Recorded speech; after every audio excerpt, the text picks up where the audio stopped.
HOA Karen built 139 vacation cabins on my lake, and she forgot to ask one tiny question: who controls the water?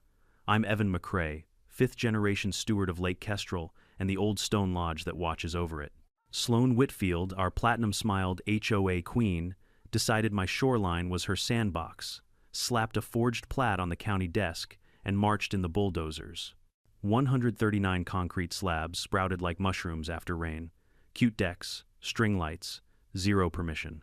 Here's what she didn't know.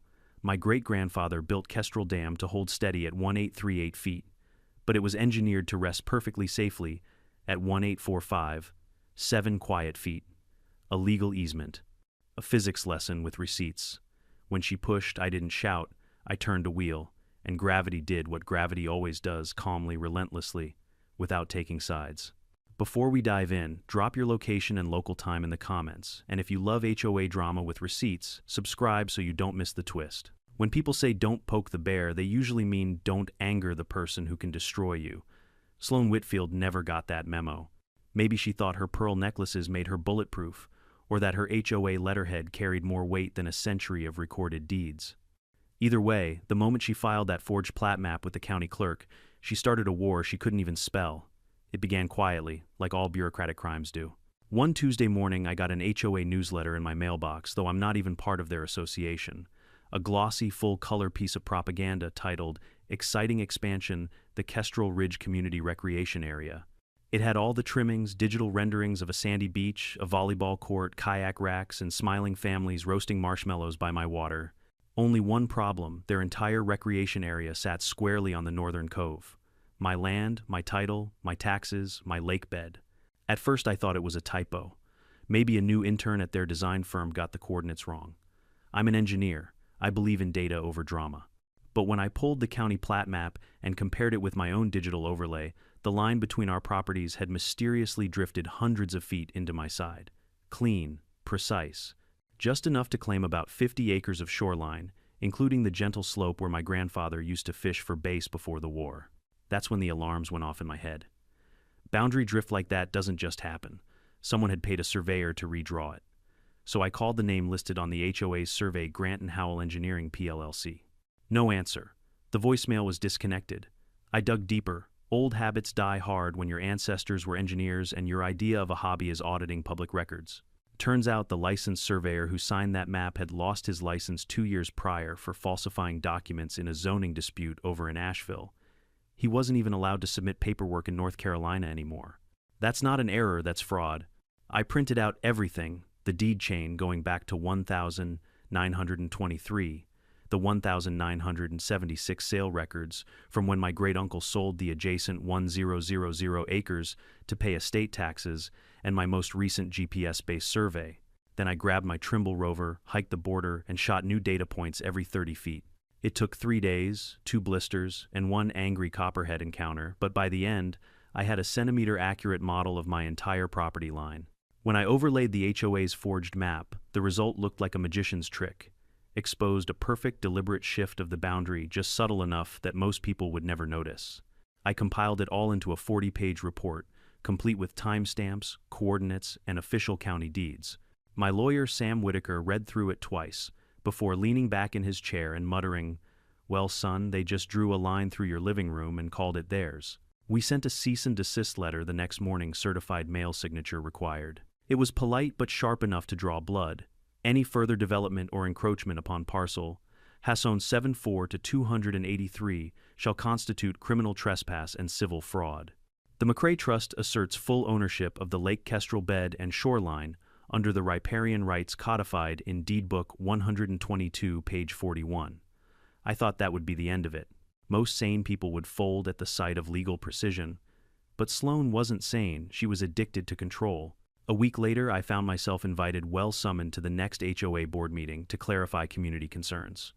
I showed up in jeans, work boots, and a flannel shirt that still smelled faintly of hydraulic oil. Their boardroom looked like the lobby of a mediocre country club, mahogany veneer fake fern in the corner, a Keurig that hissed like it was offended to be there. Sloan sat at the head of the table, hair perfectly sprayed, smile perfectly fake. Beside her was a lawyer from Summit Gate Communities, the developer backing her expansion dreams. Around the table sat 5 homeowners who clearly just wanted their pool passes and peace and quiet. Mr. McCrae Sloan began, all honey and venom. "We understand you're confused about the property lines. Our survey shows," I cut her off. "Your survey was submitted by a man who lost his license for falsifying county maps. That's not confusion, that's forgery." The room went still. One board member choked on her coffee. Sloan blinked once, twice, and then smiled wider like a python adjusting its jaw. "Those are serious accusations," she said. "They're also true," I replied, sliding a copy of my report across the table. "You're trespassing. You have until Friday to pull your crews off my land." She didn't even look at it. Instead, she held up her glossy map to the board like it was scripture. "This," she declared, "is the community's lake. It's in our name, our development plan, and our marketing materials." Mr. McCrae's claims are unfounded. He's simply unwilling to cooperate. Her tone had the smug finality of someone used to getting their way.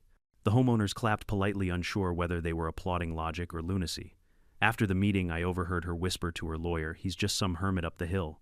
By the time he sues, we'll have it built." And that's when I understood her strategy: delay, deny, and develop. She didn't care about being right. She cared about being first.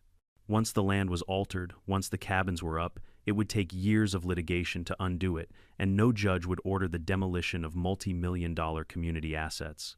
She was gambling that I didn't have the stomach or resources to fight. That was her mistake. Within a week, bulldozers appeared at the cove. They tore through the old oaks my grandfather planted in 1948, flattening the slope like it was just another line item on a spreadsheet. I filmed everything from my porch date time, GPS overlay. I even called the sheriff. Deputy Carter showed up 20 minutes later, scratching his head under his hat. He looked at my official survey, then at the HOA's flashy one, then back at me. "Sir, ma'am," he said cautiously, "this looks like a civil dispute. Not really something I can arrest anyone for." Which is law enforcement code for good luck in court. Sloan smiled, that brittle, sun-damaged smile of hers. "Thank you, officer. We appreciate your understanding." The next morning, I walked the edge of the damage. 50 acres of churned soil, broken roots, and shattered history. The air smelled like diesel and arrogance. I picked up a chunk of torn survey flag, theirs not mine, and pocketed it as evidence. That night, I sat in my study surrounded by a century of blueprints, maps, and leather-bound ledgers from the McCrae family archives. My great-grandfather Colin had designed Kestrel Dam himself in 1928, and his notes were obsessive handwritten calculations, contour sketches, rainfall records, even diary entries. That's when I decided I wasn't just going to fight her with lawyers. I was going to fight her with physics. But before I found the blueprint for revenge, I needed to understand the mind that built the trap in the first place. And for that, I'd have to go deeper into the dam's history, the family legacy, and the one clause in the deed that would make Sloan's entire empire collapse under its own ignorance. The roar of diesel engines became my morning alarm. I used to wake to the sound of loons gliding over still water. Now it was backhoes and nail guns. Within a month, the northern cove of Lake Kestrel looked like a construction zone straight out of a developer's fever dream. Gravel trucks rumbled through my access road. Temporary power lines hung over trees like cobwebs. The HOA had officially broken ground on my soil. The sign went up first: the Pinnacle Cabins, Phase 2 of Kestrel Ridge. A slick bronze and blue billboard featuring happy families clinking wine glasses by a lakeside fire pit. I couldn't decide whether to laugh or throw up. Beneath the marketing gloss, the dirt told a different story: illegally disturbed wetlands, mangled roots, tire ruts deep enough to swallow a kayak. Sloan Whitfield was there every morning, perched in her white golf cart like a commander, inspecting the front lines. Her Escalade sat idling behind her with the engine running, because apparently turning it off was beneath her. She'd point, gesture, and occasionally hold court with her entourage of contractors, clipboard in hand. Her oversized sunglasses made her look like a bird of prey. Every few days I'd catch her turning in her seat to glare up at my lodge. That glare was pure challenge. I didn't wave. I just lifted my camera. From my porch I filmed everything, date-stamped, geotagged, archived. A small army of subcontractors moved with stunning speed. Foundations poured, walls craned into place, prefab cabins arriving on flatbeds like boxes of cereal stacked side by side. Within 8 weeks, there were 139 of them, cookie-cutter luxury retreats, lined up like teeth along the stolen shoreline. They weren't shacks either. These were high-end vacation rentals, HVAC units, humming septic tanks, buried decks overlooking the lake I owned. By my estimate, the project represented at least $12 million in unpermitted construction. I didn't interfere. Not yet. I watched, I documented, and I planned. One evening, as I sat in the old study flipping through my great-grandfather's dam journals, I came across a weathered blueprint labeled Flow Regulation, Upper Spillway Gate. Underneath, he had written in neat, cursive maintain operating elevation at 1,838 feet for safety and aesthetics. Structural capacity confirmed at natural high water line 1,845 feet. 7 feet. The words might as well have been written in gold. You see, 1,845 feet wasn't some arbitrary number. It was the natural topography of the valley. The point at which the lake left unchecked would fill to its true shoreline. Every cabin the HOA built sat between 1,839 and 1,844 feet in elevation. In other words, inside the lake bed, they hadn't built next to the water, they'd built in it. And thanks to my ancestors' meticulous engineering, I had every legal right to raise that water to its natural mark, so long as I followed dam maintenance protocol. Before I acted, though, I made sure every bolt and wheel still turned the way it should. At dawn, I hiked down to the dam, Kestrel Dam, named for the sharp-eyed birds that still nested in the cliffs above it. The air in the dry gallery was cool and smelled of limestone and machine oil. 2 massive iron wheel valves sat on either side of the tunnel, connected to the sluice gates that controlled the outflow. Each one was as tall as my shoulders, its spokes worn smooth from a century of careful hands. My father used to bring me here as a kid, letting me spin the wheel a quarter turn while explaining, "This is how we keep the valley safe, Evan. The dam listens, but it never forgets." That day it listened to me again.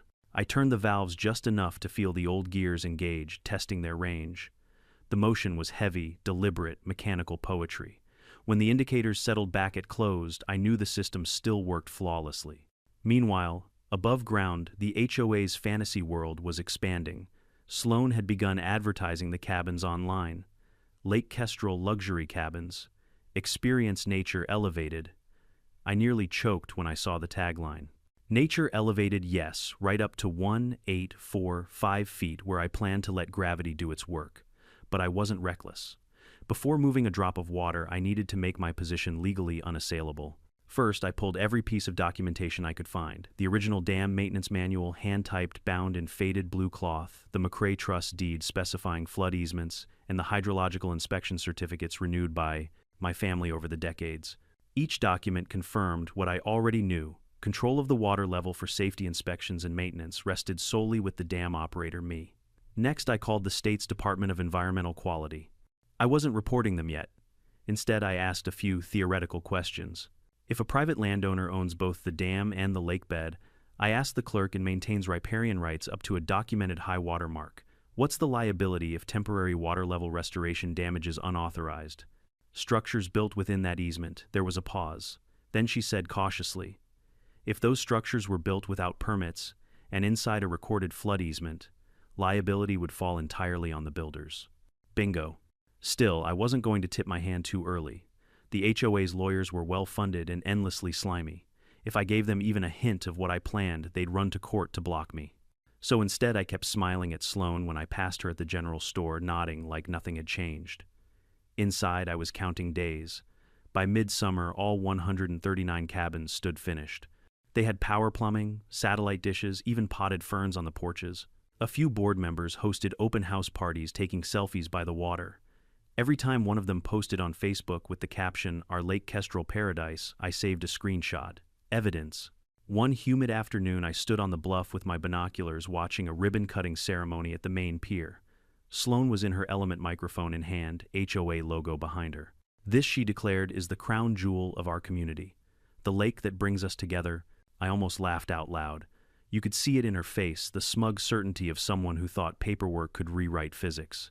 Her crowd cheered, champagne popped, and the mayor's assistant snapped photos for the local paper. I just whispered, "Enjoy it while it lasts." Because what they called Phase 2 was about to meet Act 3. That evening, back in my study, I drafted a letter with Sam, my lawyer. It was short, professional, and impossible to ignore. It read, "To the Kestrel Ridge Homeowners Association. This notice serves as formal communication from the Kestrel Dam Operations Office. In accordance with dam safety regulations and riparian maintenance rights established in Deed Book 122, the lake will be restored to its documented high water elevation of 1,845 feet for routine inspection. All property owners are advised to remove movable property from the designated flood easement zone by 9:00 a.m., 2 days from receipt of this notice. We sent it by certified mail to the HOA's office and directly to Sloane's address. I imagined her signing for it in her spotless foyer, rolling her eyes and tossing it in the trash. That was fine. She didn't need to believe me. Gravity didn't care whether she believed or not. For the next 48 hours, I barely slept. I checked the weather forecast. Rain was on the way. Perfect. I prepped my GoPro cameras to record from multiple vantage points, one on the bluff, one near the shoreline, one inside the dam gallery. Every lens would capture the slow, inevitable correction of nature's balance. As dawn broke on the deadline, day mist curled off the lake like breath from a sleeping animal. The cabins looked almost peaceful lined up along the shore. Workers were still inside, installing curtains, fluffing pillows, unaware that the real inspector was on his way, one who didn't wear a badge or carry a clipboard. The inspector's name was Gravity, and its report would be thorough. There's a certain calm before you change the course of nature. It's not silence exactly, it's that low humming stillness that hangs in the air right before a thunderstorm. That's what the morning felt like at Lake Kestrel, on the day everything shifted. From my kitchen window, I could see fog sliding over the water, soft and silver. The cabins, those perfect little boxes Sloane called her crown jewels, stood lined up like soldiers awaiting inspection. They looked peaceful, even beautiful, if you didn't know they were built on stolen land and arrogance. I poured myself a mug of black coffee and opened my grandfather's maintenance log one last time. The entry from June 1949 was underlined twice: periodic structural test raise to natural elevation for 12-18 hours. All systems stable. He'd done it himself 76 years ago. The dam had survived floods, hurricanes, and the occasional bureaucrat. It would handle this just fine. At precisely 8:55 a.m., I drove my pickup down to the dam access road, headlights cutting through the mist. My thermos rattled in the cup holder. The air smelled like wet pine and iron. I parked beside the service gate, grabbed my clipboard, and called the county dispatch. Procedure was everything. "Morning," I said, keeping my tone casual. "This is Evan McCrae, registered operator for Kestrel Dam Permit, Hasson 894C. Commencing scheduled maintenance standards slow fill inspection to the natural water line. Not an emergency, just noting for record." The dispatcher hesitated. "Copy that, Mr. McCrae." How long will the test last?" 12 to 24 hours, depending on inflow," I replied. "All downstream channels clear." "Understood. Logging it now." "Good luck, sir." "Perfect." I wanted that timestamp in their logbooks, proof that this was procedure, not vengeance. Though between you and me, the line had blurred by then. Inside the dam's dry gallery, the air was cool and thick with the scent of old stone and machine grease. The twin cast-iron wheels waited like ancient guardians, each connected by heavy drive shafts to the sluice gates that controlled the lake's outflow. My flashlight beam caught the polished brass of the pressure gauges still ticking faithfully. I laid a hand on the north gate's wheel. It was cold and rough under my palm, as if the metal remembered every generation that had turned it before me. "All right, old friend," I whispered. "Let's remind them who owns the lake." It took nearly 15 minutes of steady cranking before the first groan echoed through the tunnel. Deep beneath my feet, steel shifted against stone, releasing a vibration I could feel through my boots. The sound wasn't violent, it was patient, powerful, inevitable. I repeated the process on the south gate, watching the indicator needles move from open toward maintenance position. Each rotation was a small act of rebellion. Each creak of metal was a century of inheritance coming alive. Outside, the effect was invisible, at least at first. The water's surface didn't boil or rush, it simply slowed. The dam was holding more inflow than it was releasing, and slowly, almost imperceptibly, the lake began to rise. By noon, the first inch was measurable. My calibrated gauge rod near the shoreline confirmed it 1839 feet up from 1838 that morning. Nothing dramatic yet. Even the herons still stalked the shallows, unaware that their hunting ground was about to move uphill. Around 1:30 p.m., I set up my spotting scope on the promontory behind my lodge. Through the glass, the cabins looked miniature, like toys arranged along a bathtub. Workers were milling about, finishing touches, maybe wondering why the ground felt softer underfoot. I made myself another coffee and kept watching. By 2:00 p.m., the water had crept another half-foot higher. It touched the edge of the newly rolled sod lawns the HOA had so proudly installed. A few workers noticed. I could see them pointing phones out, maybe taking pictures to text to their supervisor. Nobody panicked. Why would they lakes fluctuate right? By 3:15, the lowest cabins, those closest to the cove, had puddles forming around their foundations. A foreman splashed through the mud, waving his arms. Through my scope, I saw the panic starting to ripple through the site like wind over grass. And then right on cue, the Queen arrived. Sloane's white Escalade glided down the gravel road like a yacht cutting through fog. She stepped out in a crisp linen outfit and platform sandals, phone glued to her ear, gesturing wildly toward the water. Even from half a mile away, I could read her body language, outrage mixed with disbelief. She thought it was a mistake. She thought she could fix it with a phone call. I leaned on the railing, sipped my coffee, and murmured, "Try calling Gravity, Sloane. Let me know if it picks up." The rain started an hour later, just a light drizzle, but it added to the inflow. By 4:00 p.m., the lake had reached 1842 feet. Water lapped against the concrete slabs of the first row of cabins. Wooden stairs bobbed loose. A portable generator sparked and hissed before going dark.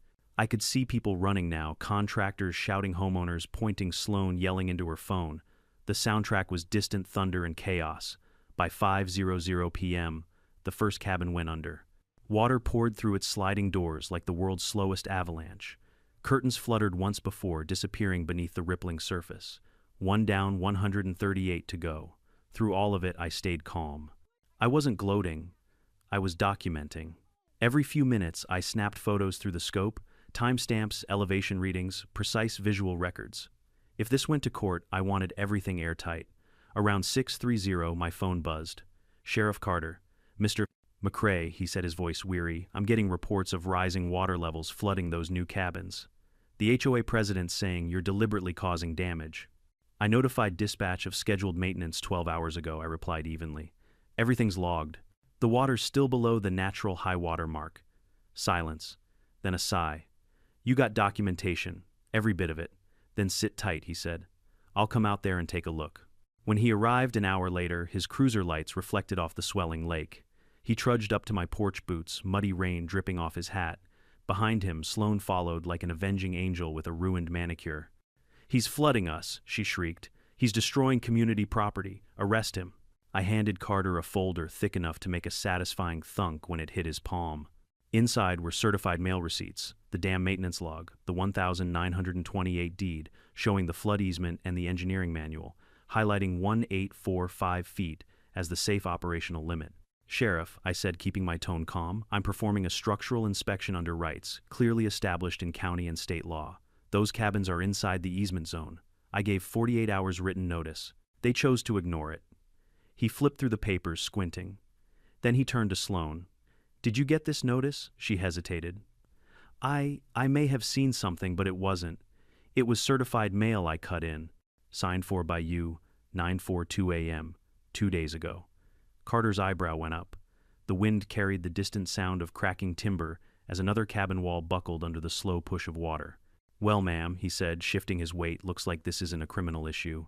More of a civil matter. Nothing I can do here." Sloane's face went scarlet. "Civil matter. He's washing away our investment." He tipped his hat. "Maybe next time, ma'am, check your elevation before you build in a flood easement." She sputtered, spinning on her heel shoes, sinking into mud. Her Escalade tires threw up water as she sped off toward the main road.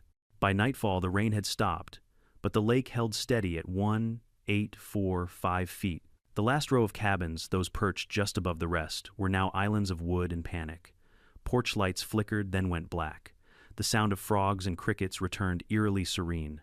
I stayed awake until midnight, sitting by the window watching the reflections of the submerged cabins shimmer beneath the moonlight.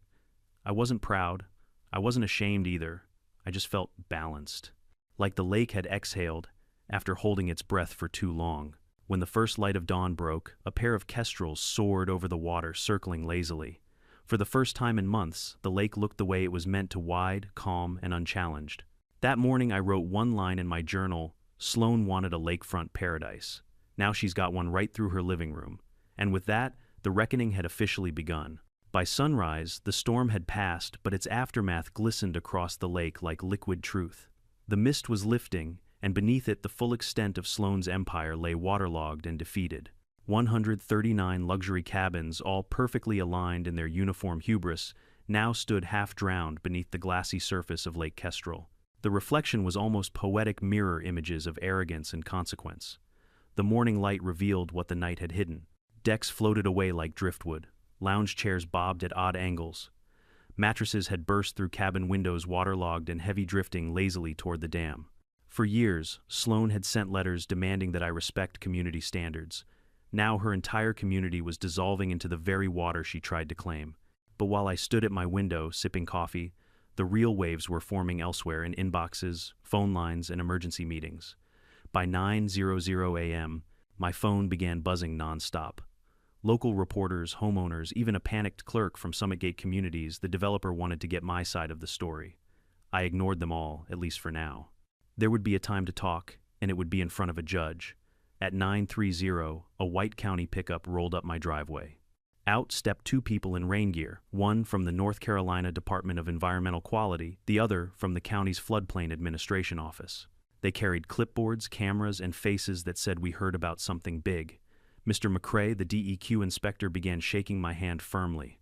We received multiple reports of unpermitted construction inside a riparian buffer. Are we correct in assuming that's, he gestured toward the drowned cabins, the situation? You're assuming correctly, I said. They were built without proper permits inside a documented flood easement. I have all the paperwork. For the next 2 hours, we walked the shoreline, or what was left of it. I showed them the survey markers, the floodplain boundaries, the original 1,928 engineering schematics, and most importantly, the certified letter warning the HOA to vacate. They photographed everything nodding as they went. When they reached the submerged cabins, one inspector shook his head and muttered, "This is going to be one hell of a report." Meanwhile, down at the main gate of Kestrel Ridge, chaos had erupted. Homeowners were gathering, shouting at the board, waving their phones like torches. Someone was live streaming on Facebook, captioned, "Our HOA president flooded us. I'd have laughed if it weren't so tragic." By noon, the local news van arrived. I could see it from my porch, a red and white truck from Channel 7 antenna raised camera rolling. Reporters slogged through mud in rain boots, interviewing residents standing knee-deep in the mess. Sloane, of course, was there, drenched, but still wearing her oversized sunglasses like armor. She was gesturing wildly toward my lodge across the water, her voice carrying faintly through the morning air. "He weaponized the dam," she screamed. "He's trying to destroy this community," I smiled. "Communities built on fraud destroy themselves." That afternoon, my lawyer Sam Whitaker drove up in his dusty sedan. He looked like a man both exhausted and exhilarated. "Well," he said, climbing out, "you've sure stirred up a hornet's nest. The developer's already calling this an act of God. I suppose you're the deity in question." "Gravity's the real God here," I replied. "I just gave it permission." He chuckled, then got serious. "The DEQ's already filing a formal notice of violation against the HOA. They'll hit them with 6 figures in fines for environmental damage alone. You couldn't have planned it better if you'd scripted it." "Oh, but I did plan it," I said. "Every inch, every foot, every elevation line." He looked at me for a long moment, then nodded. "You know, Evan, there's poetic justice, and then there's whatever this is." By late afternoon, county officials had taped off the access road to the cabins, citing unsafe conditions. A few enterprising residents tried to reach their cabins by kayak, some even using pool floaties, but the sheriff's deputies turned them back. "Private property," Carter told them, pointing toward my lodge. And technically, he's not wrong. Inside her temporary command center, the HOA clubhouse, now doubling as a crisis bunker, Sloane convened an emergency meeting. Thanks to a friendly neighbor who recorded the entire thing on their phone, I got to enjoy the replay that evening. It opened with chaos, people yelling, chairs scraping. One homeowner shouted, "You told us he was bluffing." Another screamed, "My cabin's under 8 feet of water." Sloane, voice trembling but still defiant, slammed a folder onto the table. "He manipulated the water level illegally. We'll sue him for everything he owns." Someone from the back of the room shouted, "You said he couldn't touch the lake. You said you owned it." That's when the first real crack appeared in her. Composure. She tried to regain control, waving her hands. "We relied on the developer's survey. It was legitimate." A woman in a raincoat stood up, holding her phone. "The DEQ just confirmed the surveyor you used lost his license for forgery 2 years ago." "We're done, Sloane. You're done." The room erupted again. The HOA board voted right then and there to suspend her pending investigation. In HOA language, that's code for "you're fired, but we're pretending it's polite." That night, as the rain clouds cleared and the stars returned, I walked down to the dam. The water was still at its natural mark, 1,845 feet, gleaming under moonlight. A few floating debris pieces, drifted by a patio chair, a doormat that read, "Welcome to Paradise," and hilariously, a framed HOA Excellence Award, 2022. I fished it out with a branch and leaned it against the damn wall. Fitting trophy, I said aloud. Then I checked the gauges. Steady, perfect. The structure was fine, exactly as designed. Nature was balanced again. Over the next week, the floodwaters didn't recede. They lingered slowly, methodically dismantling the cabins from within. Wood-warped drywall collapsed, and mold spread like ink through paper. Insurance adjusters arrived, took one look, and collectively sighed the sigh of men who know they're about to deny a claim. I'd already anticipated it. The moment I saw one of their clipboards labeled Pinnacle Cabins, Claim Review, I knew how the report would read: claim denied due to gross negligence, unpermitted construction within a documented floodplain, and failure to comply with state environmental codes. Within days, the developer's stock tanked. Local investors pulled out. Their social media pages were flooded, pun intended, with angry comments and screenshots of the sinking cabins. Meanwhile, the county attorney contacted me directly. "Mr. McCrae," she said carefully, "you've been the subject of quite a bit of discussion at the courthouse. We've reviewed your documentation and, well, you were within your rights, legally and hydrologically." "Hydrologically," I repeated, smiling. "That's a first." She laughed softly. "Let's just say your dam is the only thing around here still holding." The fallout spread like ripples. Within 3 weeks, multiple lawsuits had been filed. Homeowners against the HOA against the developer against their surveyor, and ironically, the surveyor now facing criminal charges against no one because he'd vanished. Out of state. And me, I wasn't named in a single suit. My notice, my documentation, my calm, methodical timing, they had turned what looked like vengeance into pure legal precision. Of course, public opinion didn't need a courtroom to decide. The local paper ran the story under the headline, "HOA ignored flood warnings, built cabins in easement, Lake Kestrel strikes back." They even quoted me from an interview I finally agreed to give. I didn't flood their cabins. I simply returned the lake to where it belonged. Gravity doesn't take sides, it just takes the shortest path. Sloan disappeared soon after. Rumor had it she moved to Florida, trying to reinvent herself as a property consultant. I wish her the best, preferably somewhere above sea level. As for Lake Kestrel, it was quiet again. The kestrels returned to their nests. The air smelled clean. And at night, when the moonlight rippled across the restored shoreline, I could almost hear my great-grandfather's voice. "The dam listens, but it never forgets. Neither do I." By the second week, the town of Hawthorne Falls wasn't talking about the weather or politics or even the high school football game. They were talking about Sloan Whitfield, the woman who built Atlantis. That's what the newspaper called her after the drone footage went viral. 139. Shiny brand new cabins submerged like modern ruins beneath the mirrored skin of Lake Kestrel. I didn't post the video, but I sure didn't stop anyone else from sharing it. Someone from Channel 7 had filmed the aerials, panoramic shots sweeping over the drowned community, the glittering water, swallowing roofs and decks, Sloan's half-collapsed pier poking up like a monument to arrogance. The footage hit 1 million views in 3 days. The comment sections were a carnival of sarcasm. She should have read the fine print. You can't outvote gravity. HOA equals humbled over again. Meanwhile, Sloan had gone into damage control mode. She called an emergency press conference at the Lake Ridge Clubhouse, the one building still above water. They decorated it with soggy bunting and folding chairs, trying to look professional. The irony was delicious. I didn't attend, but someone live-streamed the whole thing. I watched from my porch with a bourbon in hand. "Good afternoon," she began, wearing a navy blazer that couldn't hide her exhaustion. "I want to assure all Kestrel Ridge residents that the board is taking immediate legal action against the individual responsible for the deliberate sabotage of our community." Her voice wavered on sabotage. Behind her, a handful of soaked homeowners looked unconvinced. A man raised his hand. "You mean the landowner you ignored, the one who warned you?" Sloan's smile cracked. "Sir, this is not the time." "Oh, I think it's exactly the time," another woman interrupted. "You told us he couldn't legally touch the water. You said the map was verified." The murmur spread. Phones went up. Cameras zoomed in. Sloan's press conference had officially turned into her trial.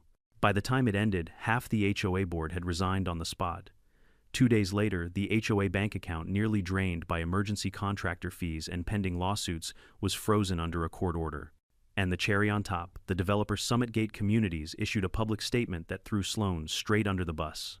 The HOA president acted independently and without proper authorization when commissioning the now invalid survey and initiating construction within a regulated flood easement. Translation, we're not paying for this. When Sam, my lawyer, read it aloud in his office, he laughed so hard he spilled his coffee. That woman's empire just dissolved faster than her lawn furniture. Still, I wasn't gloating. Not entirely. There's a strange melancholy that comes when you watch justice happen not as vengeance but as physics. It doesn't roar. It simply settles. That weekend, I drove into town for the first time since the flood. Normally, I keep to myself groceries, hardware, the occasional stop at the feed store. But this time, every person in Hawthorne Falls seemed to know who I was. At the gas station, the clerk, a kid barely out of high school, grinned as he handed me change. "You're the guy from the lake, right, man? That video was wild. Guess gravity went viral," I said. Even the sheriff waved when I passed him in his cruiser. Carter rolled down his window and shouted, "Hope the lake's behaving itself." "It's better behaved than some people," I shouted back. At the diner, folks offered to buy me pie and coffee. It was friendly, sure, but also curious, reverent, in a small-town way. They weren't celebrating destruction. They were celebrating the idea that someone had finally stood up to an HOA bully and won. That night, I found an envelope taped to my gate. It was damp from dew, handwritten in a shaky script. Inside was a note from one of the older residents of Kestrel Ridge, Mr. McCrae. "I just wanted to say thank you. We didn't know what Sloan was doing. She told us it was all approved. My husband and I lost our savings in that cabin, but at least now the truth is out. Maybe next time we'll ask better questions before following someone with a clipboard. Respectfully, Grace Halloran." I read it twice. Then I tucked it into my journal beside my great-grandfather's notes. Some people build monuments out of stone. My family built them out of consequences. 2 weeks later, the DEQ released its official report.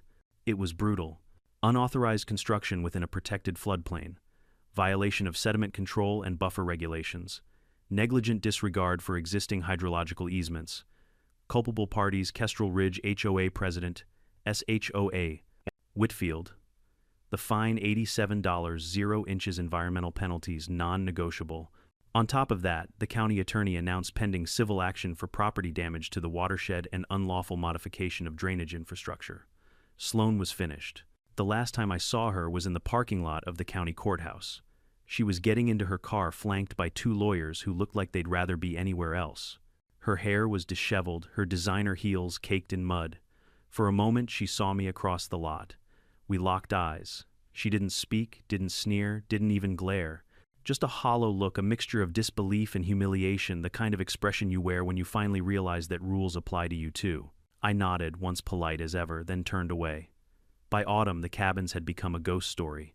The lake shimmered higher than usual, that season's sunlight dappling over the submerged rooftops, like coins at the bottom of a fountain. Fishermen came from nearby counties just to see the drowned village. Kids in kayaks told each other that if you listened closely, you could still hear the hum of air conditioners beneath the water. Nature, of course, moved on. Ducks nested in the eaves of a half-sunken cabin. Lilies took root in what used to be driveways. Herons perched on chimneys like sentinels. It was eerie, beautiful, and somehow fitting. Meanwhile, Summit Gate quietly filed for bankruptcy protection. Their parent company rebranded under a new name, Blue Haven Developments. Same executives, new logo, same greed. As for the HOA, dissolved. The state revoked its charter after the board failed to meet financial solvency requirements. What was left of its treasury, mostly debt, was seized to pay partial fines. One afternoon, a county official knocked on my door with a clipboard and a smile. "Mr. McCrae, I wanted to inform you that ownership of the former development zone has legally reverted to the McCrae Trust pending remediation. In simpler terms, the land was mine again. It took me a long time to process that.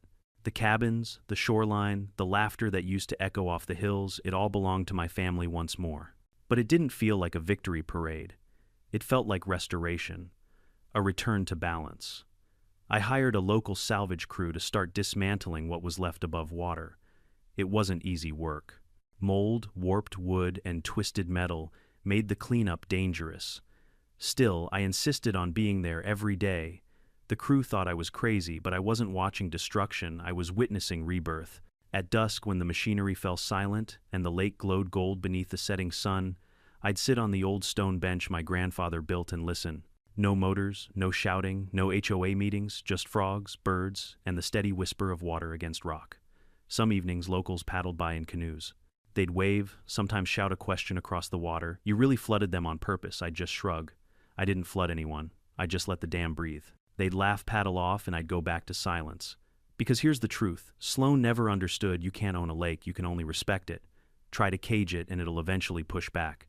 And when it does, it won't scream or rage. It'll rise, quietly, patiently, perfectly. By winter, the last of the cabins were gone, dismantled plank by plank. The land was bare again, waiting for spring. Waiting, maybe, for forgiveness. I ran my fingers along the old dam's railing and whispered, "We did it, Granddad. We kept it safe." The kestrels called overhead, circling their namesake lake, and for the first time in years, Lake Kestrel was truly free. Winter settled early that year, quiet and deliberate. The air around Lake Kestrel turned crisp enough to make every sound carry: the creak of the dam gate, the splash of a heron landing, even the faint rattle of ice forming along the reeds. After months of chaos, the silence felt earned. The headlines had faded, the lawsuits were crawling through court like lazy turtles, and Sloan Whitfield's name had become a punchline whispered over coffee at the diner. But for me, it was finally time to breathe. That's the strange thing about revenge. It doesn't end with fireworks. It ends with still water. The first snow came in early December, dusting the lake's surface like powdered sugar.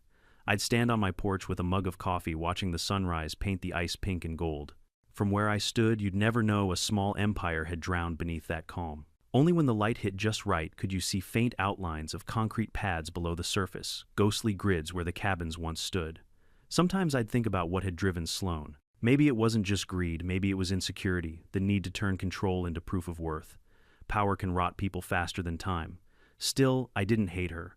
She'd built her own trap brick by forged brick. I just happened to own the trigger. The county eventually sent me the final settlement paperwork. The official letterhead from the clerk's office was almost anticlimactic. This document certifies that parcels 174 to 283 amperes through 174 to 283 joules previously occupied by the Kestrel Ridge HOA and its associated development are hereby transferred to the McCrae Trust as restitution for unlawful encroachment and damages. It felt strange seeing my name back on land my family had held for nearly a century before some slick developer's map had erased it. Restitution, they called it. I called it correction. Sam, my lawyer, came by that evening with a bottle of whiskey. To the quiet man who weaponized paperwork and water pressure, he toasted. I laughed. And to the attorney who made sure no one could call it a crime. He took a sip, then set the glass down. "You know, Evan, I've been doing this 30 years. I've seen petty wars over mailboxes, lawns, garden gnomes, you name it. But what you did," he leaned back in his chair, "that was art. Cold, measured, lawful art." "Art's generous," I said. "I just followed the blueprint." He smirked. "Yeah, your great-grandfather's blueprint and Newton's." We sat for a while watching the ice form thin veins across the lake. The dam's spillway hissed softly in the distance. Somewhere out there, a lone owl called low and slow. After Sam left, I walked down to the dam gallery one last time before the freeze. The metal smelled of rust and history. My flashlight swept across the machinery, silent now, but alive with potential. I ran my hand along the cold iron wheel, tracing the grooves worn by generations before me. This place wasn't just a structure, it was a chronicle. My family had poured sweat and stone into it. Every gear had a fingerprint, every bolt a story. I felt connected to them, to the land, to something older than both. Outside, the wind bit through my coat as I climbed up to the overlook. From there, you could see the entire valley, rolling hills, the frozen lake, the faint plume of smoke rising from my chimney. It was peaceful, almost too peaceful. That's when I noticed a car parked down near the old access road. Silver, clean, out of place. It sat there for a while, engine idling, then the headlights cut off. A figure stepped out, bundled coat, scarf, gloves. Even from a distance, I knew the posture. Shoulders drawn back in defiance, chin tilted just enough to pretend confidence. Sloan. For a moment, I wondered if I was imagining it, a ghost, conjured by memory and regret. But then she stepped closer to the water's edge, boots crunching on the frost. I didn't move, I just watched. She stood there a long time, staring at the lake. Maybe she was looking for what she'd lost. Maybe she wanted to see the reflection of what she'd become. The wind caught her scarf, whipping it sideways like a surrender flag. Finally, she spoke, not to me, but to the air. "You win, McCrae." Her voice carried thin and sharp against the stillness. "You always did." Then she turned, climbed back into her car, and drove away. The taillights disappeared down the road, swallowed by the trees. I didn't feel triumphant, just done. After that night, I never saw her again. Rumor had it she moved South Florida, maybe. Started a property consulting firm. The irony still makes me smile. I wish her well in a state that spends half its year underwater. Winter deepened. The lake froze solid by January. The ice creaked under the weight of memory, and I let it. Some evenings I'd light a fire and read through my great-grandfather's journals again. He'd written something I'd missed before, scribbled in the margin beside one of his engineering sketches. Man may build the dam, but water always decides the story. I closed the book and whispered, "You were right, old man." By February, the legal dust had settled. The county dropped all remaining investigations against me. The DEQ even sent a letter thanking me for maintaining historical hydrological integrity. Fancy words for thanks for not blowing up the valley. But there was one last loose end, the cabins themselves. What the water hadn't destroyed, the winter would. Still, I couldn't leave them there.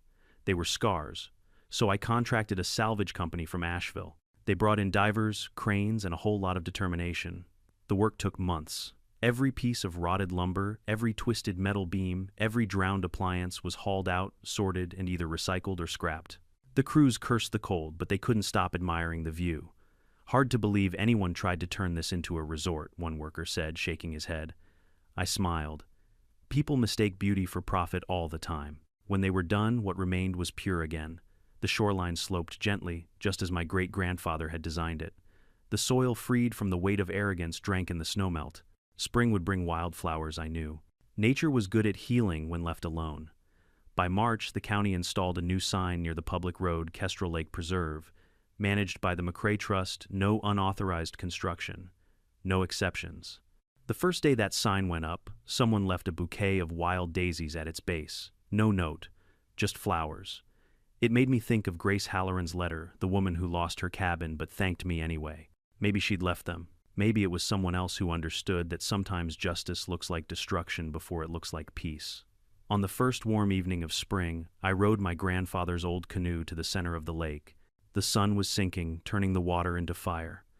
I looked down at the rippling reflections and saw only sky. The cabins were gone, the damage erased. I dipped my paddle and whispered, "All debts paid." The lake answered in silence, as it always did. And for the first time since the whole nightmare began, I realized the story wasn't about revenge.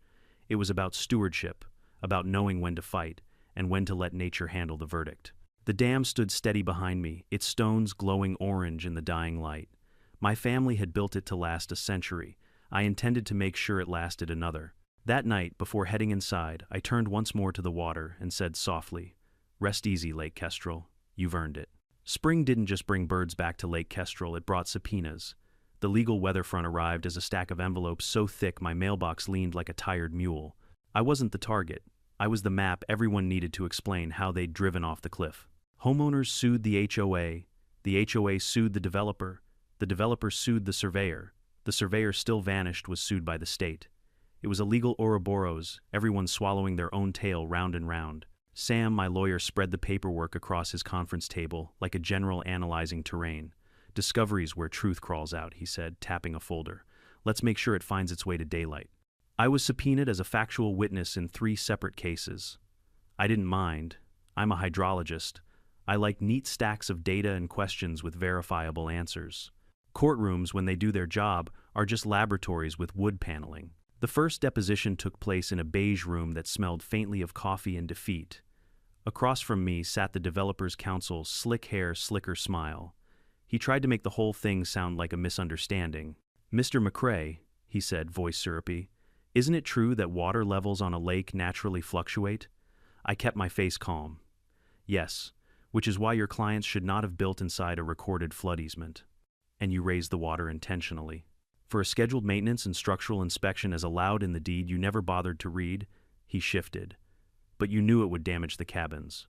I knew the lake would rise to 1, 8, 4, 5 feet, the natural shoreline your cabins were inside of. The damage came from building in the wrong place, not from water behaving like water." Even the court reporter smothered a smile. The real fireworks detonated during discovery. Emails surfaced shaky, angry, unmistakable. A junior project manager at Summit Gate had written elevation checks, show several pads inside probable flood contour. "We need confirmation on easement." The reply forwarded by Sloan was colder than January. "Proceed. HOA will manage optics." Another thread from the developer's risk analyst warned surveyor's license history is concerning. "Recommend second opinion." The reply, Too late. Marketing launched. Sam slid the printouts across his desk to me. They knew, he said softly. They absolutely knew. In the homeowners' class action, I sat through opening statements on a rainy Tuesday. The plaintiff's attorney, a woman with a voice like a church bell and a spine of tempered steel, stood before the jury and told the story clean. They didn't just build cabins. They built a lie. They dismissed warnings, sidestepped permits, and gambled with other people's savings, knowing full well a lake rises to its shoreline. This case is not about a storm. It's about hubris that met physics. When the HOA's turn came, their new interim president, a mild man with accountant energy, looked like he wanted to apologize to every person in the room. Instead, he read a prepared statement about misplaced trust. The jury looked back at him the way a parent looks at a child who has painted the dog. But the day that etched itself into my memory came courtesy of a forensic document examiner with the state. She testified about the forged plat map, the pressure inconsistencies in the stamp, the copied signature pixelation, the backdated notary seal. Then she uttered the line that hushed the gallery. This map is not just inaccurate, it is counterfeit. If a lake could smile, Kestrel did. Meanwhile, insurance adjusters slithered through proceedings with the dry precision of calculators. Their findings were brutal and simple. Claim denied gross negligence. Construction in a floodplain without permits. Failure to heed documented warnings. They used my certified letter as Exhibit A. Sloan had signed for it blue ink, looping her name like a signature on a treaty. She'd broken it within a day. When it came time for my testimony in the HOA versus developer suit, Sam prepped me like a boxing trainer. Short answers. Facts only. No sermonizing. Gravity already preached the sermon. On the stand, I described the dam's design, the natural high water mark, and the maintenance protocol older than most of the attorneys in the room. The developers' counsel tried to make me sound like a villain with a valve. Mr. McCrae, you've admitted you turned the gates. I adjusted the gates to maintenance position precisely as the dam manual instructs. You knew the water would rise. I knew the lake would return to its natural shoreline. That knowledge is literally how dams keep people safe. He paced. But you timed this with a rain event. I didn't blink.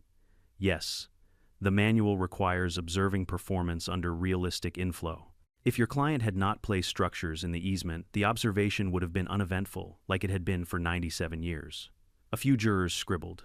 One just nodded slowly, like a man finally solving a stubborn puzzle. Back in Hawthorne, false consequences multiplied like spring gnats. The state levied $87, 0 inches environmental penalties against the HOA, and separate fines against the developer for buffer violations. The county rescinded all permits retroactively and referred the forged plat to the district attorney. Rumors swirled about a clerk's cousin who had expedited filings for a fee. An internal investigation confirmed it. The cousin resigned before the ink dried. As the legal structure came apart, people did what people do. They looked for a story that made them feel less foolish. Some homeowners blamed Sloan exclusively. Some blamed the developer. A brave few stood in the mirror and said I should have asked harder questions. Those were the ones I respected most.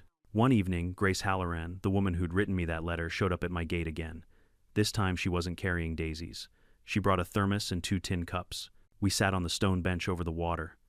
You ever regret it? She asked finally, raising the lake. I considered. No. Regret is wishing I hadn't defended the truth. I don't have that.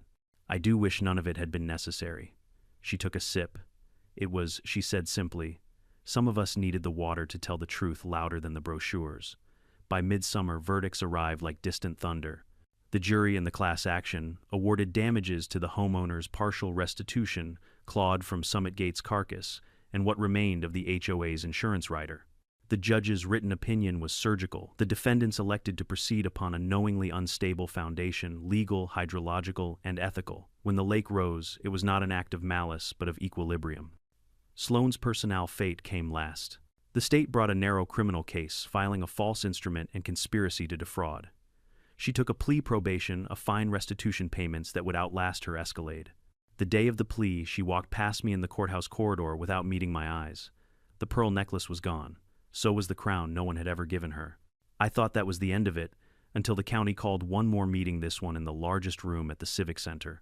A new slate of neighborhood leaders, developers, and landowners gathered to adopt what the agenda called best practices for shared waters. I stood in the back content to be an observer. The chair recognized a motion from a retired Navy engineer named Ray Dalton, the kind of man who measures twice and then measures 2 more times for luck. He read the proposed rule in a steady baritone. Any HOA or developer seeking to modify or benefit from property it does not own must obtain 1. A vote of at least 2/3 of affected residents. 2. An independent engineer's report covering hydrology, drainage, and floodplain impacts. And 3. Written verification from the county and state environmental office prior to any ground disturbance. People murmured, nodding. No buzzwords, no loopholes, just sanity with a map. Someone from the audience turned and said, "We should name it after the folks who taught us the lesson." The chair smiled. All in favor of adopting the Dalton-McCrae rule. A sea of hands rose. The motion carried. Not applause agreement, a community remembering the shape of common sense. After the meeting, the county attorney cornered me with a wry grin. "You realize you've become a case study," she said. "We're adding your dam protocol to the training binder." "Happy to donate the template," I said. "Prefer not to donate the sequel." She laughed. "Let's hope we never need one." That night, I walked the shoreline new grass, brushing my boots. The cabins were gone. The birds were back. The only lights along the water were stars and the patient lantern of the moon. I thought of my great-grandfather bent over his drafting table, drawing the line at 1, 8, 4, 5 feet, not as a threat, but as a promise, this far and no farther. I thought of Sloane and how power without humility is just a costume. And I thought of Grace and the others who had lost money, pride, or both, how some wounds close cleaner when washed. A breeze lifted across Lake Kestrel, carrying the scent of pine and silt and rain. The dam stood behind me, old and steady, listening like always. "Equilibrium," I said aloud, letting the words settle on the water. Out on the dark surface, a fish rose, and vanished rings, widening, wider, then gone. Consequences, then quiet. Law, then balance. In the end, the lake had not taken sides. It had taken shape. Summer rolled in gently like a sigh after a long argument. The lake had finally found its stillness again, glass smooth in the mornings, silver blue by dusk. From my porch, I could hear frogs returning to the wetlands that had been buried under construction gravel the year before. Dragonflies skimmed over the water, tracing tiny figure eights in the humid air. The destruction had passed, but what comes after justice is always the harder part: restoration. It was time to heal the scars. When the courts handed full ownership of the Northern Cove back to the McCrae Trust, they also ordered the removal of any remaining debris from the defunct HOA development. The county had allocated a small grant for environmental remediation, but the real work, what mattered, was personal. I didn't want that land to be a graveyard of someone else's arrogance. I wanted it alive again. So I called an old college friend, Dr. Maya Torres, a landscape ecologist who'd spent the last decade restoring wetlands across the Carolinas. She picked up on the second ring. "Maya," I said, "you still good at turning messes into meadows?" She laughed. "Depends on how big the mess is. 139 cabins worth." There was a pause, then a whistle. "Damn, Evan. What did you do, unleash Poseidon?" "Close enough." She arrived a week later in a dusty Subaru, wearing work boots and a grin. "So this is your famous lake," she said, shading her eyes as she looked out at the water. "The one that ate an HOA, that's the one." Maya walked the shoreline for hours, notebook in hand, muttering to herself in the language of scientists and saints. Sediment gradients good, invasive reed patches but recoverable. Oh, this slope could be perfect for wetland. Grasses. By sunset, she had a plan. "We're going to give this lake its lungs back," she said. "Native grasses, black willows, red maples. You'll have herons nesting here by fall." "Herons are already back," I said. "They beat you to it." The next few months turned the Northern Cove into something between a worksite and a symphony. Local volunteers showed up, retired farmers, high school kids earning service hours, even a few ex-HOA residents who wanted to help make amends. The first day, one of them, a man named Tom Brennan, hesitated before shaking my hand. "I was one of the folks who clapped for Sloane at that meeting," he said quietly. "Didn't realize we were clapping our way into quicksand. Figured I owed the lake some labor." I nodded. "Welcome aboard. Just don't clap this time, dig." By mid-July, the air buzzed with the sound of shovels, laughter, and the occasional curse when someone stepped into mud up to their knees. We planted willows near the low banks and switchgrass along the floodline. Maya taught everyone how to anchor root balls properly, explaining how each species would hold the soil filter runoff and rebuild the natural buffer that had been bulldozed for Sloane's recreation area. I filmed it all time-lapse footage that showed brown-scarred earth slowly greening day by day. When the last sapling was in the ground, Maya wiped her hands on her jeans and said, "Give it one good season." "You won't recognize this place." She was right. By September, the slope that had once held rows of identical cabins was now a patchwork of green and gold. Wildflowers exploded across the meadows, coreopsis, coneflowers, asters. Frogs croaked at dusk. Deer crept cautiously through the new growth. Nature didn't just forgive, it thrived on second chances. I kept working on the dam too, running full inspections and repainting the safety rails that my great-grandfather had installed in the 1920 seconds. The state sent an engineer to verify its structural integrity.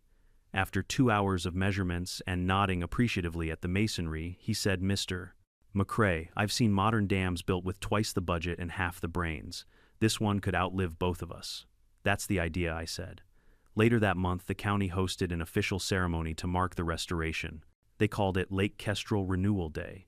The irony wasn't lost on anyone. A banner hung across the park entrance, "From Flood to Future, a community reborn." The mayor gave a speech about resilience and learning from mistakes, while the local news station aired drone shots of the new shoreline. They even asked me to say a few words. Public speaking isn't my thing, but when the microphone was handed over, I didn't read from notes.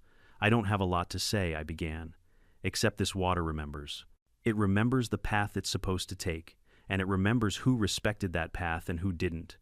My family didn't build this lake to own it. We built it to understand it. The moment we start treating nature like property instead of partnership, it stops asking permission." Applause rippled through the crowd, not loud but real. After the ceremony, Grace Halloran approached with her husband, both wearing mud-stained work gloves. "We planted 50 trees, she said proudly. "Feels like we're finally making something right." "You already did," I said. "You showed up." Later that evening, as the crowd thinned and the light faded, Maya and I stood on the dock, watching the reflection of the new trees ripple in the lake. "You know," she said, "there's a certain poetry in how this ended. The same water that wrecked those cabins is feeding new roots." "Poetry or karma?" I said. "Maybe both," she smiled. "You think Sloan ever looks at this place online?" Maybe, I said.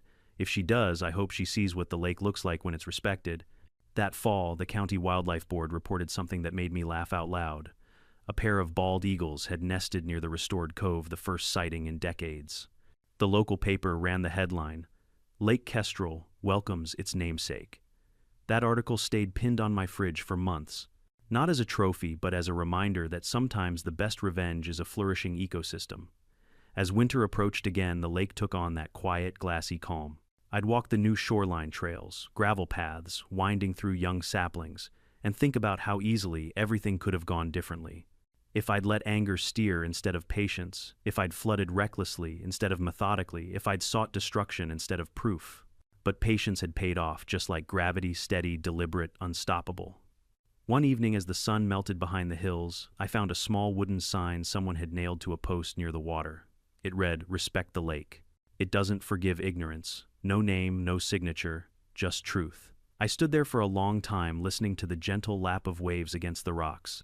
The air smelled of pine and new soil. In the distance, a group of kids laughed, their voices echoing across the water as they skipped stones.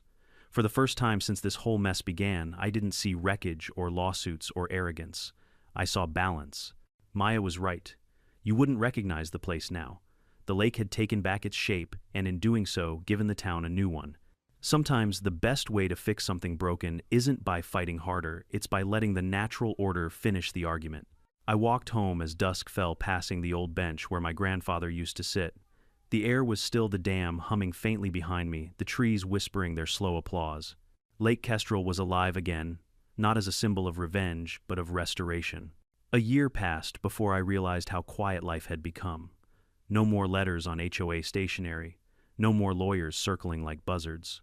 Just the slow rhythm of days shaped by light and water, mornings filled with mist, afternoons heavy with the scent of pine, evenings where the lake mirrored the stars so perfectly you couldn't tell where heaven stopped and earth began. Some people think peace feels like victory. It doesn't. It feels like exhaling after holding your breath for too long. The world had moved on from the lake that ate, the HOA, but every now and then someone still found a reason to drive up my gravel road. Reporters, students, even county engineers all wanted to see the dam that taught a lesson. They expected spectacle. What they found was quiet competence, an old stone structure, oiled gears, clean spillways, and a man who kept notes instead of grudges. In the spring, the county invited me to speak at the University of Asheville's Environmental Law Symposium. I nearly said no. I'm not much for podiums. But Sam, my lawyer, convinced me. You've already told the story once with water, he said. Might as well tell it with words. So I stood before a room full of professors, students, and bureaucrats. I didn't use slides. I just told them what happened, plain and unpolished. I didn't win because I had better lawyers, I said. I won because the facts were older than all of us. The lake existed long before the bylaws, and it'll exist long after. Water doesn't care about signatures. It cares about gravity pressure and the arrogance of those who forget either. When I finished, the room was silent for a moment. Then came applause, not loud or flashy, but solid. One of the professors came up afterward and asked if he could include the Lake Kestrel case in his curriculum on environmental justice. I told him to go ahead, but to remember one thing: don't make it about revenge, make it about respect. That summer, the county officially designated the Northern Cove as the Kestrel Conservation Preserve, protected under local ordinance. It wasn't my idea, it was Grace Halloran's. She spearheaded the petition with a group of former homeowners who decided to turn remorse into stewardship. When she brought me the signed paperwork, she said, "We built on arrogance once. Now we're building on gratitude." I smiled. That's a much stronger foundation. We hosted the dedication in June. Families came with picnic baskets, kids chased butterflies, and the mayor unveiled a bronze plaque mounted on a granite stone near the trailhead. It read, "The Dalton-McCrae Rule. Adopted in 2025 to ensure no community may alter land or water without collective consent and scientific review. Because you can't vote against gravity." The crowd laughed softly at that line. It had become something of a local proverb. Even the mayor used it whenever council meetings got heated. After the speeches, I wandered down to the shore. The sun was setting behind the ridge, casting long golden streaks across the lake. The reflection of the young trees shimmered in the ripples, each one planted by hands that had once been part of the problem. The circle had closed. "Beautiful, isn't it?" Maya said, coming up beside me. She'd stayed on as the project's lead ecologist, and now spent her weekends teaching kids about wetland ecosystems. "Better than I dared hope," I said. "You ever miss the fight?" she asked. I thought about it for a long moment. "No," I said finally. "The fight was just noise. This is music." We stood there in silence, watching a heron glide low over the water. Later that evening, I sat on the porch of the old stone lodge with a journal in my lap, the same one where my great-grandfather had scribbled notes about floodgates and elevation lines. I opened to the last page and began writing my own entry. The dam still stands, the water still listens, the people finally do too. I paused, then added, "Justice doesn't always roar. Sometimes it just rises quietly until it finds its level." When I closed the book, I felt something I hadn't in years: contentment. Autumn came early that year. The trees turned crimson and gold, their reflections rippling across the calm water. The first frost painted the reeds silver. One morning, as I walked the shoreline trail, I saw a new wooden bench overlooking the water. Someone had carved a single sentence into the backrest: "May we always remember who owns the lake." There was no signature, but I didn't need one. Everyone around here knew what it meant. That winter, the county featured Lake Kestrel in a regional tourism video, though tourism isn't quite the right word. They called it a story of consequence turned conservation. It showed drone footage of the restored shoreline, the wildlife returning the dam steady and strong. The narration ended with a simple line: "At Lake Kestrel, nature didn't take revenge. It took balance." The video went viral again, but this time for all the right reasons. A few weeks later, I received a handwritten letter from a homeowner association president in another county. It began stiffly, like a man unused to humility: "Mr. McCrae, I was one of those who laughed at your story when it first made the rounds. I thought it was an exaggeration. Then our board almost made a similar mistake trying to reroute a creek for landscaping. Your story stopped us. We did the study first. Turns out we would have flooded our own clubhouse. Thank you." I pinned that letter above my desk. Sometimes prevention is the quietest victory of all. By the time the next spring arrived, the new willows had grown taller than me. Their branches danced in the wind, whispering against the surface of the lake. I like to think they were saying thank you. That evening, as dusk fell, I walked to the dam one last time before locking up the maintenance hatch. The wheels gleamed with fresh oil. The gauges sat steady at 1,838 feet. Everything was balanced exactly where it should be. I stood there for a while, hand on the railing, watching the spillway trickle down into the valley below. The sound was steady, ancient, honest. I thought of my ancestors, the men who built this dam by hand, who poured stone and faith into its walls. They'd known that control was temporary, but care was eternal. As stars began to appear overhead, I whispered to the water, "You and I did, good old friend." The breeze stirred rippling across the lake as if in reply. When I turned to leave, I felt lighter than I had in years. The fight, the fury, the endless tug between arrogance and accountability, it was over. All that remained was the lesson clear as moonlight. You can build walls, bylaws, and false maps, but the truth always finds its level. The dam stood behind me, solid and eternal, and somewhere out in the dark, a kestrel cried a sharp, defiant note that echoed across the valley. And in that sound I heard everything: the past forgiven, the present balanced, and the future warned.